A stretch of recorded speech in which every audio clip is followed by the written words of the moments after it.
Welcome all grade 6 students to the Science Nest YouTube channel. Today we are going to learn about the first lesson in grade 6, the wonders of the living world. In this lesson we are going to learn about the wonderful things in the environment. Wonders in Sinhala we call it as Pudumakara Deva. Okay. In this lesson we are going to learn on animals and also about plants. We will see what is called the environment. The environment is our surrounding. Surrounding in Sinhala we call it as Vatapitawa. The environment is our surrounding. The things in the environment can be divided into two categories. There are two categories in our environment. Those are non-living things and non-living things. Then we will see what are living things and what are non-living things. Components with a growth are called living things or living organisms. With a growth. Growth means vardhane. We call it Sinhala as vardhane. Components with a growth are called living things or living organisms.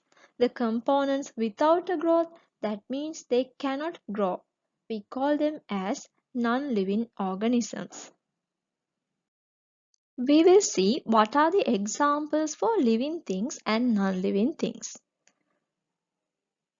There is a man, dog, bird and a tree.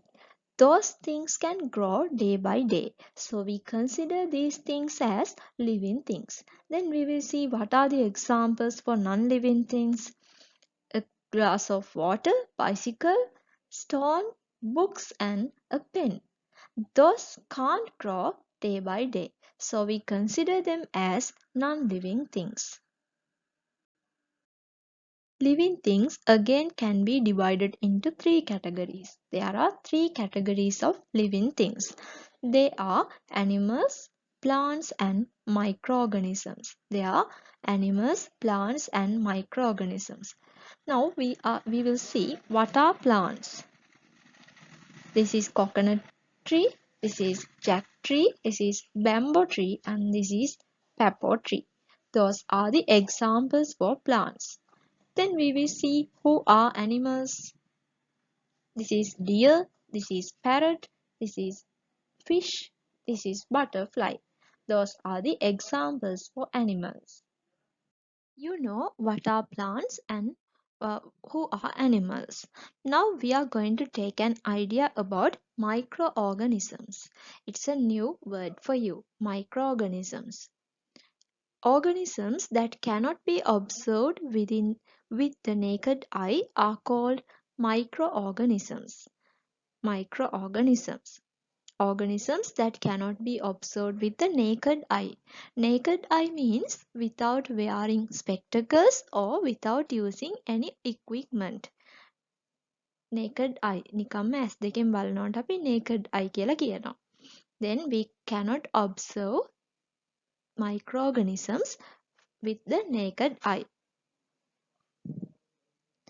Next, we will see some types of microorganisms. This is amoeba, this is paramecium, this is chlamydomonas, and these are bacteria. A large number of microorganisms can be seen in every kind of environments. We can see them in water, soil, air, and in rotten food. Rotten food means නරක් වෙච්ච කෑම. I told you before that the microorganisms cannot be seen from our naked eye. So we have to use an equipment to see them clearly. The compound microscope is used to observe things that cannot be seen with the naked eye. The compound microscope, that is the equipment we use to see the microorganisms. Now we are going to learn about the characteristics of organisms. There are 5 main characteristics of organisms. Those are growth, nutrition, movement, respiration, and reproduction. After that, we are going to discuss about all these characteristics separately. The first characteristic of organism is growth. The increase in size, height or amount is called growth. Increase වැඩිවීම. The increase in size, height or amount is called growth. This is the definition for growth. In this picture, you can see a small kitten has grown into a big cat, and also coconut has grown into a coconut tree. In this picture, you can see a seed has grown into a plant. The second characteristic of organism is nutrition. Then we will see what is the definition for nutrition. Satisfying the food requirements of organisms is called nutrition. Satisfying the food requirements of organisms is called nutrition. ආහාර අවශ්‍යතාවය සපුරා ගැනීම. That is called nutrition. There are two types of organisms based on the nutritional pattern. There are two types. The first type is autotrophic organisms and the second one is heterotrophic organisms. Now we will see who are autotrophic organisms. Organisms that can produce their own food inside their bodies are called autotrophic organisms. They can produce their food inside their bodies. They are called autotrophic organisms. Plants are the example for autotrophic organisms. Plants are a type of autotrophic organisms. That means plants can produce their own food inside their body. The food producing process inside the plants is called photosynthesis. In this process, plants use carbon dioxide from air, soil water, and sunlight to produce food. In this process, they produce food and the byproduct of this process is oxygen. Oxygen is a byproduct, අතුරු byproduct. In this figure, you can see the photosynthesis process. They use sunlight and carbon dioxide, then produce food inside the plant and the byproduct is releasing as oxygen. Now we will see who are heterotrophic organisms. I have told you before, heterotrophic organisms are the organisms which can't produce their own food inside their body. That means they can't do photosynthesis. Example, animals. Animals can't produce their own food. They depend on the plant directly or indirectly. Now we will see how the animals depend on plants directly or indirectly. Animals such as deer, cows, goats, etc. take plants as food. Their food is plants. They depend on plants directly. කෙලින්ම කොළ කන අය තමයි මේ directly plant වල depend වෙන අය. But animals such as tiger, lion take flesh as food. Flesh is meat. They eat meat. So they depend on plants directly. That means they eat animals which depend on plants. ඒගොල්ලෝ කන්නේ කොළ කන තවත් සතෙක්ව. So we call it as they depend the plants indirectly. The third characteristic of organisms is movement. Living organisms show different movements.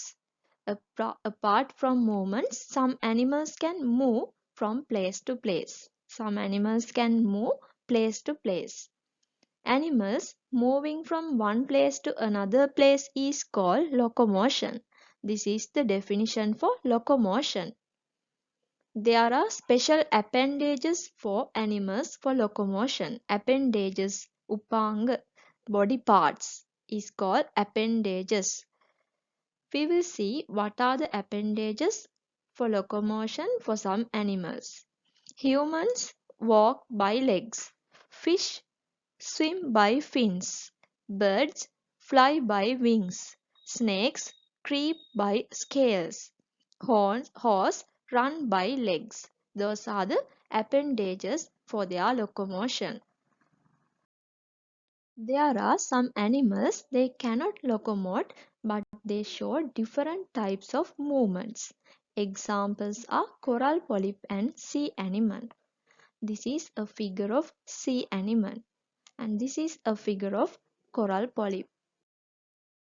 When we touch a mimosa plant, we can see the leaves of the mimosa plant show a sleeping movement. The leaves are sleeping. This is the mimosa plant. Also, Albacea sesbania, that means Katurmurunga, tamarind leaves show sleeping movements like mimosa, but they show these sleeping movements in evening. These are the figures of those plants. This is called Albacea, this is sesbania, this is tamarind. When a plant is kept on a windowsill, after some days, the stem of the plant bends towards the light. This too is a movement of a plant. The plant stem bends towards the sunlight. But these cannot be observed during a short period of time. It takes long period of time to bend towards the light. This is the figure of that. Next characteristic is respiration. Oxygen in air, once breathed in, reacts with the food stored in the body and produced energy. This process is called respiration. In the respiration process, energy is producing. In this process of respiration, oxygen is used and carbon dioxide is released. Oxygen needed to breathe is taken in by inhaling. We call the taking of oxygen as inhaling, while the produced carbon dioxide is released by exhaling. Releasing process is called exhaling. The chest moves up and down because of the process of inhaling and exhaling. These movements are called respiratory movements. Up and down movements of the chest when respiration is called respiratory movements. Plants too breathe like us but do not show respiratory movements as animals. There is an experiment to find out whether exhaled air contains carbon dioxide. In your textbook, activity 1.6 is related to that activity. You need a straw, a test tube, colorless calcium hydroxide solution. Normally we call them as lime water, colorless lime water. The method: put some colorless calcium hydroxide solution into a test tube, then bubble and exhaled air into the test tube as shown in this figure. Then record your observations. These are the observations. The colorless lime water changes into off-white or milky color. This happens due to the presence of carbon dioxide. Then the conclusion of this experiment is the exhaled air contains carbon dioxide. The last characteristic of organism we have to learn is reproduction. A matured living organism's been producing new members of the same species is known as reproduction. In this figure you can see there is a plant. These are the pods of this plant and inside these pods there are seeds. From these seeds a new plant can be generated. There are hens, they lay eggs. The chicks come out from those eggs. This process is called reproduction. There is a vast diversity among plants. Now we will see how the plants can be divided by using the diversity of them. First one, based on morphological features, we can see there are different types of roots, stems, leaves, flowers, seeds and fruits in plants. Based on nature, there are plants, shrubs, trees and creepers. Based on living environment, that means habitat. The living environment is called habitat. There are four types of environments that plant can grow. Terrestrial, that means land, ගොඩබිම, aquatic, in water, mangrove, කඩොලාන, coastal, මුහුදු බඩ. Those are the environments that plant can grow. There is a vast diversity among animals. Based on living environment or habitat, there are terrestrial animals, aquatic animals, and air animals. One terrestrial animal is dog, one aquatic animal is fish, and one air animal is parrot. Based on the feeding mechanism, how they feed, we can divide them as chew and swallow, swallow without chewing, chew and suck, urabona suck. Based on the type of food they eat, carnivorous, omnivorous and herbivorous. Carnivorous means they eat only meat. Omnivorous means they eat meat and plants. Herbivorous means they eat only plants. Based on external characteristics, we can divide animals from their color, shape, and appendages. Based on the mode of locomotion, there are walking animals, swimming animals, flying animals, and creeping animals. Now we will see the differences between plants and animals. In this table, you can see the differences between plants and animals. In the plant side, plants grow fixed to the ground. They do not show locomotion, but show movements. Plants show some movements. But in animals, animals show locomotion. They can walk from place to place. Plants produce their own food by photosynthesis, hence they are autotrophic. Animals do not produce their own food, depend on the other plants and animals for food, hence they are heterotrophic. Plants have got a pigment called chlorophyll. They use this chlorophyll to absorb sunlight when photosynthesis. So inside plants we can see chlorophyll. But inside animals we can't see chlorophyll because animals are not doing photosynthesis. In plants, growth is visible during the entire lifespan. Thus, growth is unlimited. Plants have a unlimited growth. Growth in animals visibly stops after a certain period of time. That means the growth of the animals is limited.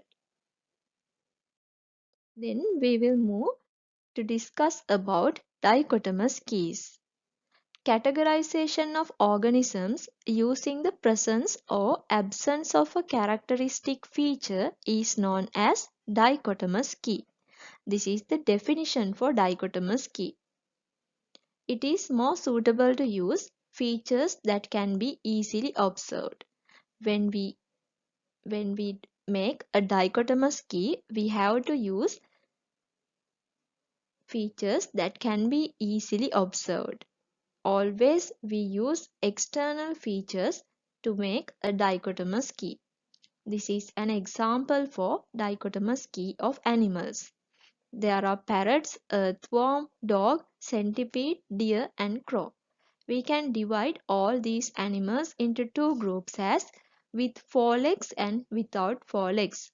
Dog and deer are the animals with four legs. Parrot, earthworm, centipede and crow are the animals without four legs. Then the dog and deer again can be divided into two groups as with antlers and without antlers. Deer has got an antler, අන්තට්ටුවක්. Dog has not got an antler. Then these animals again can be divided into two categories as with wings and without wings. Crow and parrot have got wings. earthworm and centipedes has not got wings. Then these two, crow and parrot, again can be divided into two groups as with a curved beak and without a curved beak. Parrot has got a curved beak, crow has not got a curved beak. These two animals again can be divided as with legs and without legs. Centipede has legs, earthworm has not got legs. This is a dichotomous key of animals. Now we will see a dichotomous key of plants. There are different shapes of plant leaves. These leaves can be divided into two categories as leaves with leaflets and leaves without leaflets. These leaves have got small leaves. We call them as leaflets. These have not got leaflets. These two again can be divided into leaflets are divided at one place. You can see the leaflets have divided from one place, and in this one leaflets are divided at different places. These again can be divided as leaves with a pointed tip like this. This is called the tip. It is pointed, and leaves without a pointed tip. These two again can be divided as leaves with wavy blades. The blade is waved, and leaves without wavy blade. This has not waves in the blade. That's all about the lesson number 1 in grade 6. Thank you for watching. Subscribe the channel to see more videos related to your grade.